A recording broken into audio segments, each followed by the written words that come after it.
welcome to Legally Speaking with me, Tarun Nangia. In the past few days, in the newspapers, in gossip columns, the news that we read was Rishi Sunak may be, in a sense, contender for the Prime Minister's position of United Kingdom.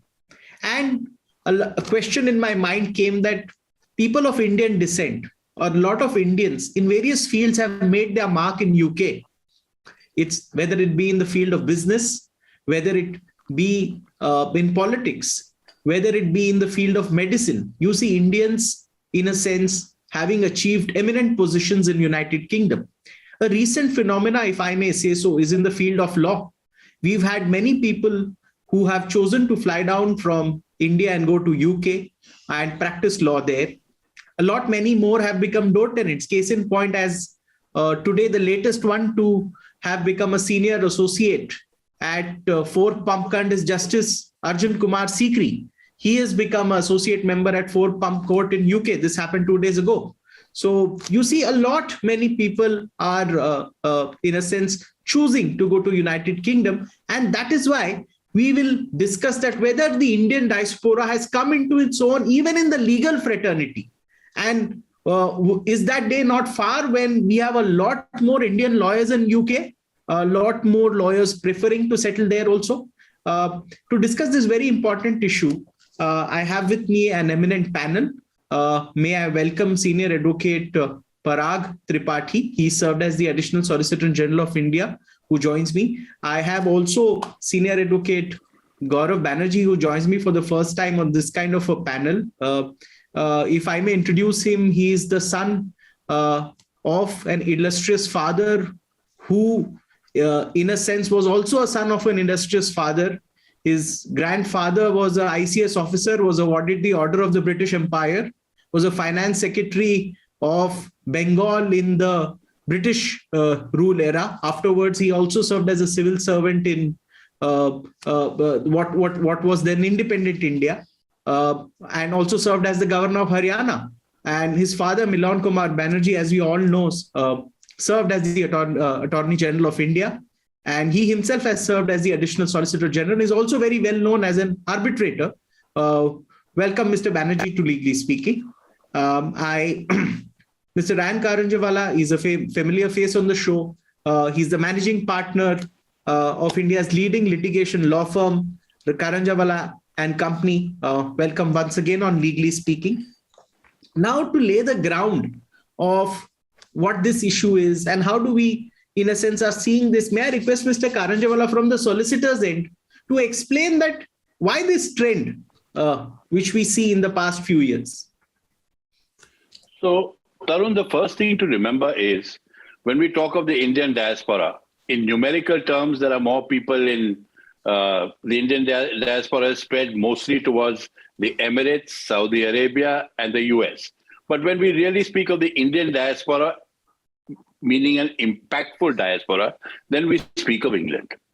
And the first thing to remember is that the whole scenario has changed so drastically since when lawyers first started practicing in England and today, that it's a complete sea change. I remember, I think, one of the first and the earliest people to sort of put his flag in the city of London as an Indian practicing law, and I have a firm of his own, was Saroj Daiwala. And Saroj has often told me, while reminiscing over the old days, that it was a rough journey, and it was a tough task, because at that time the Indian diaspora really didn't mean much. We are now talking of the late 60s, early 70s, where a lot of Indians, a lot of families had migrated. There was, in 69, there had been this fear of communism coming to West Bengal and the Naxalite movement and so on. So a lot of families migrated. But what did they do once they migrated? So some people took up jobs in the lower echelons at different companies. Other people put money together and started small mom and pop stores and, the Kirana store, so to speak, and so on. And they were all eking out a living. And the Indian diaspora in those days would largely consist of people in different positions, sometimes in the bank, sometimes in the insurance industry, sometimes in the financial world. But all of them never had really reached a position of strength or a position of sort of impact. Today, if you look at the Indian diaspora, you see something totally different. When you look at the rich list of people, I was just glancing over it the other day, and I found that in the 20 richest Indians, two people are known to me. One is Gopi Hinduja, who's a friend, and Lakshmi Mittur, who's both a friend and a client. Also, there's Anil Agarwal, who I don't know personally so well, but he's someone one is acquainted with. In addition to that, now we have a situation where Mukesh Ambani may have got a little bit of a foothold by buying Stoke House and a sort of residence for himself and his family in London. So we have another Indian billionaire who may have 1 foot outside the country. Then the rumor is that Cyrus Poonawalla is also sort of thinking, there's constant talk and rumor in the market. Cyrus Poonawalla is also sort of thinking and shifting and keeping 1 foot abroad. I mean, Cyrus was always a summer in London person, but it was a sort of a holiday situation. Now it's looking slightly different. So what you see today, and forget the most important thing of all, my other client, the Tatas, they are in England, England's largest private employer, because they bought Chorus and they bought Jaguar Land Rover.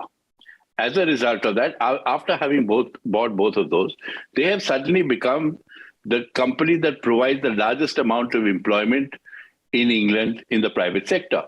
Now, when you have a situation like this, then you can see that the Indian diaspora has completely changed.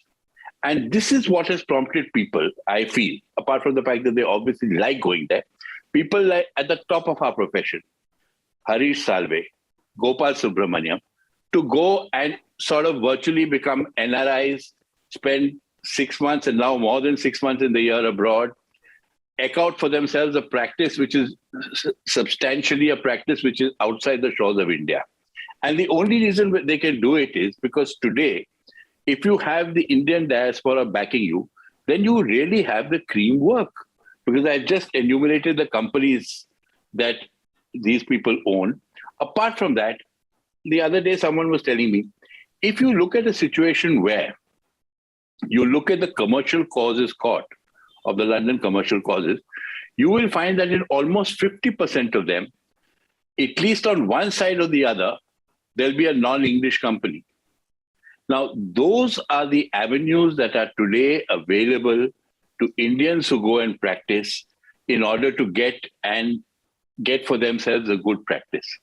And that is one of the reasons why today the Indian diaspora is being tapped by a lot of Indian lawyers. You yourself gave an example of Justice Sikri. Obviously, he's not going to be able to practice law because as a retired Supreme Court judge, he cannot, but he will be advising, he will be playing a role. And we're very fortunate also that we have with us Gaurav, who is, as he will explain to you, a law tenant. And Gaurav, of course, has had a long history with England. He studied there and so on. So he will take you through the whole process as to what prompts people to go there, what are the advantages and opportunities that you have there. You're on mute, Tarun. Point well taken. And when I come to Mr. Banerjee, I will want to ask him that because 3 generations of his family studied in London, his grandfather, father, and himself. I wonder why he came back here to practice is what I'll ask him. I'll go to Senior Advocate Parag Tripathi. He himself went to Harvard for his education and then chose back to come to Delhi and practice. What brought you back here? Did you plan to stay back when you went there? And what do you make of this new trend of senior Indian lawyers also migrating and practicing there? The decision to come back to India or stay over is a very personal decision. So it has personal parameters which one looks into, and it's really a personal decision. But I agree with Ryan that the opportunities which were there, say in 1960s, 70s, 80s, or 90s, were of a different level than those which are there now. Coming to your second issue, which is what is it that makes some of our top lawyers go and settle in England? I think that's a very interesting area because ultimately one has to look at the nature of change. It's a change of ecosystem. So one change can be that there are many people who go as students and stay over. Now, they never get into the Indian judicial or justice delivery ecosystem at all. They just get transplanted into a foreign ecosystem. Then there are some who get in at the halfway stage. There's an example of Talat Ansari, who was involved in Union Carbide, and he went after putting in more than 15, 16 years in India because he was so competent that he was picked up by the American law firm. Then there are Union Carbide. Union Carbide, yes. And then comes the example of Mr. Salve and Mr. Subramaniam, which you give, which are people who have reached the pinnacle of the profession here and then move on. Now, I'm sure in their cases also, a large part of the reason would be personal. But that's not something we are going to discuss in the show. Therefore, there is also the professional aspect. Now, what can this professional aspect be?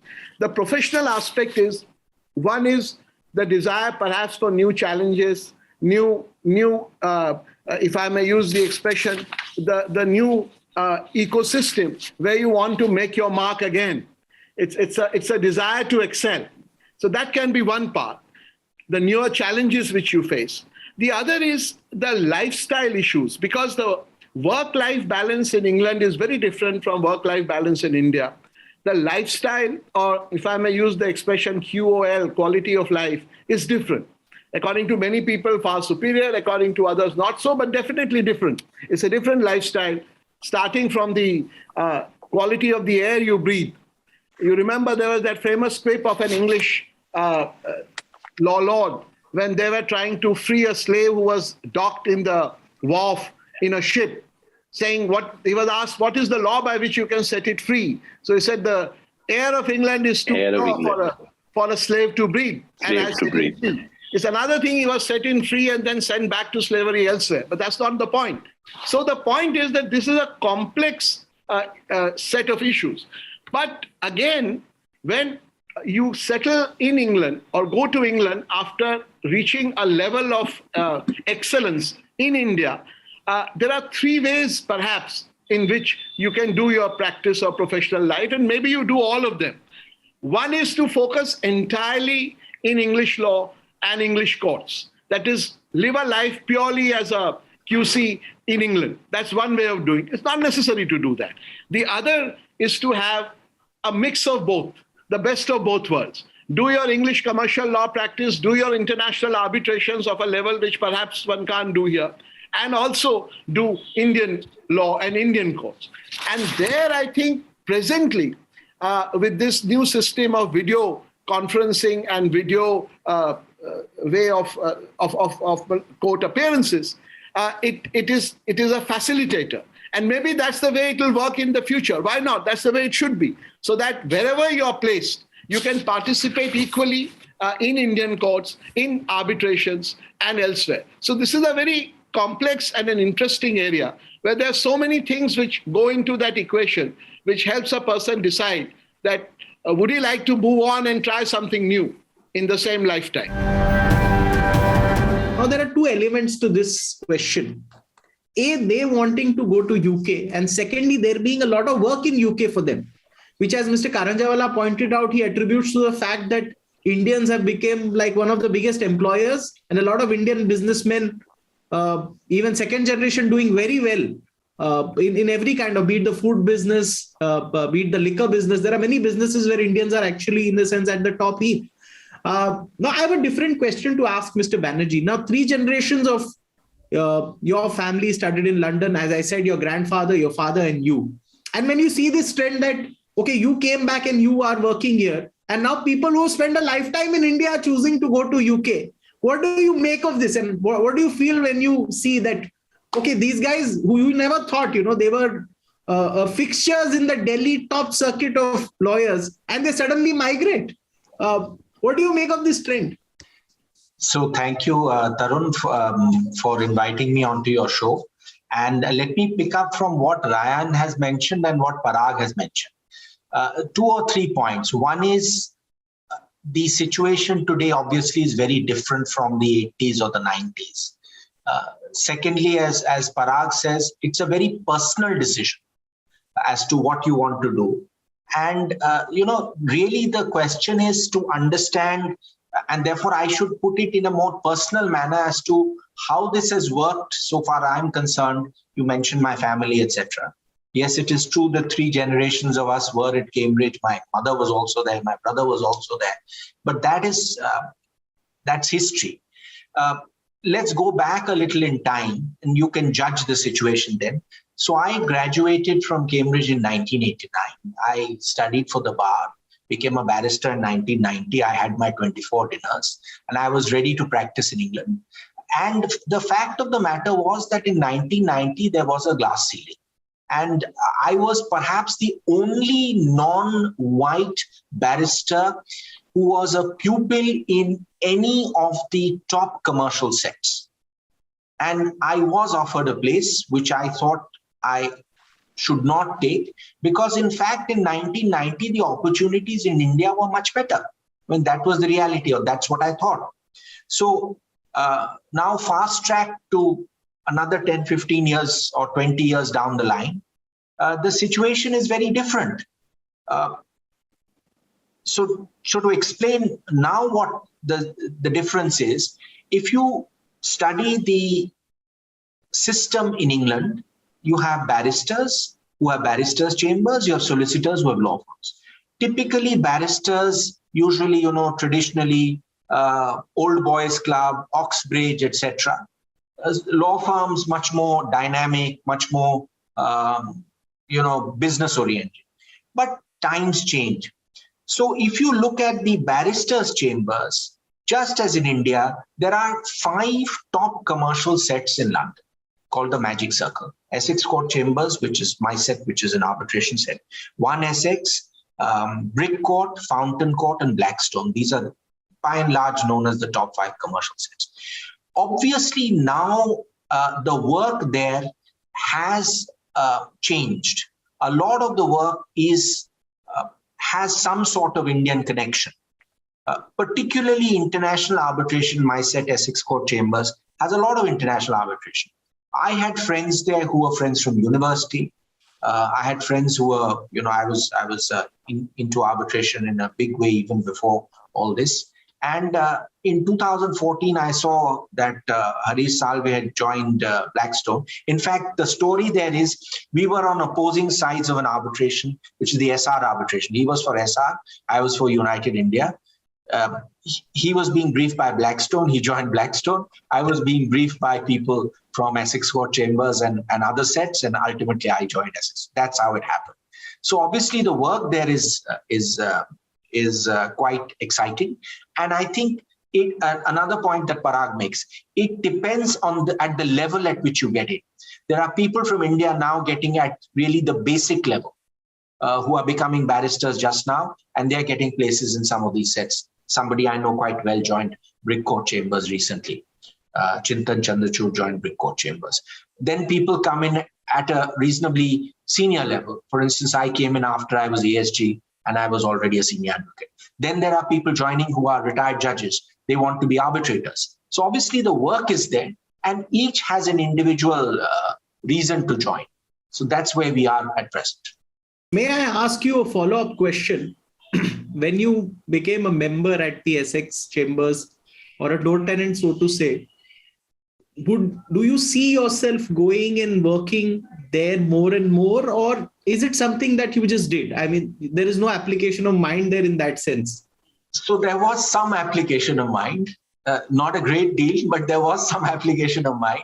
I was never interested in shifting.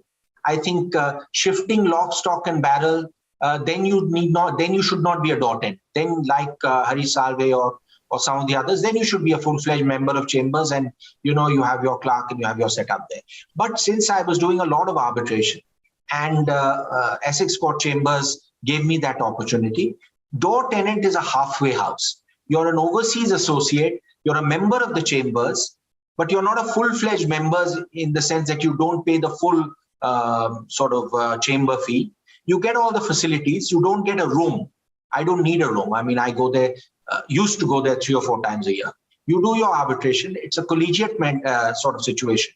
You meet a lot of interesting people, very senior people, who I was in college with are now QCs, juniors who have just joined. So it's a fun place to be. So there was no, I mean, there was some thought that I'll join it because it was an arbitration set, but it was never the intention to fully shift lock, stock and barrel. But that's a personal decision. As Parag mentioned, it depends on the individual. Point well taken. I'll go to Mr. Karanjawala. When I was interviewing Mr. Saroj Zaiwala for his biographical interview many years ago, he told me that when he landed in London, it was English country, very difficult to break in.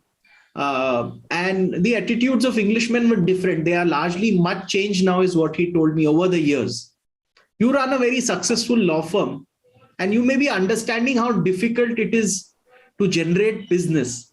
So for the fact that these lawyers have taken that bold step of migrating at the peak of their careers, I mean, both Mr. Salve and the others who have gone were at the peak of their careers doing good practice, and then they chose to go. Does it mean that the landscape in United Kingdom has now totally changed and it is ready to welcome more Indians? And Indians are naturally adapted to the English language also. That is also not an issue. Addiction is all right.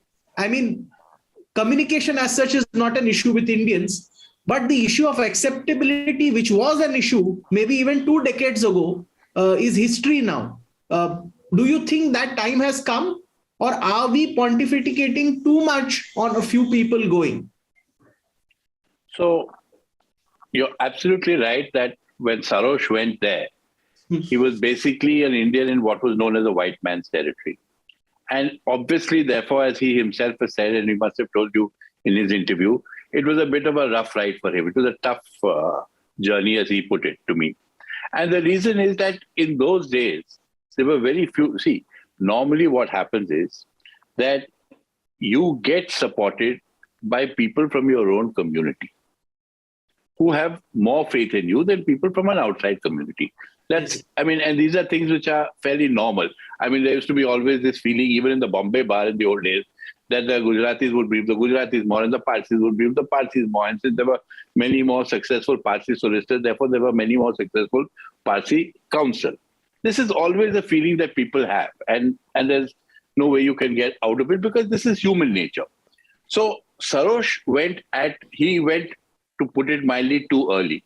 And it must also be remembered that Saroj didn't go from here to London. I think he studied in London, joined Gagrat and Company, which had a branch office there, and then sort of took over and started on his own. So that's how it happened with Saroj, and obviously it was very difficult. Today, when Harish and all went, of course, Harish, you must remember, didn't go today. I think Harish went about at least 10 years ago. 2012-13 when our arbitration was on. Correct. So he went about exactly 10 years ago. And Harish also tested the water. Being a shrewd man, he tested the water, and he always had a fallback, which is that he could always, if he found that, and this is before he would have become an NRI, if he found that, things are not so, he has a slightly lean patch, all he had to do was to come back to Delhi for those few days and more than financially make up for any lean patch that he would have had over there, and so on and so forth. Then came getting into arbitrations. So you get into international arbitrations, but you're doing it for an Indian client. So then instead of the Indian client conferring with you in India and then taking you all the way down for the arbitration, what happens is you remain there. The Indian clients come with their solicitors, brief you, you get briefed, and then you conduct the arbitration there. So Harish has been a slightly slower and more incremental sort of testing of the waters. I think Gopal, and here Gaurav will have to tell us because he's familiar with the scene. I think Gopal took a sort of a virtually sort of a one-day lock, stock and barrel kind of decision far more than Salve did. I think Gopal sort of uprooted himself more sort of, hurriedly or more quickly or more decisively than Salve had. But these are the two people at the very top. And today, it speaks volumes for what they have achieved, that the biggest fight in India, which is going on at the moment, which is, I think Gaurav is on one of the sides, I think Parag is on the other. So, which is Future versus Amazon, or what they call Ambani versus Amazon. one council is leading one side and the other council is leading the other. That's an interesting point to note. One more interesting point to note is that two people, very seniors, Gopal Subramanian and Harish Salve, both came from the chambers of Soli Sorabji. Both were juniors there, I think, 30 years ago. So that is one more point. But we will bring this part one of our show about Indian lawyers choosing to practice in United Kingdom to a close. In part two, we will discuss where are they headed. Are we going to see them occupying eminent positions and the like? But that is on part two. Thank you, viewers, for joining us. And thank you so much, my panelists, for sparing time and joining me in part one of the show. Waiting for you to join us on the part two of this show. Thank you.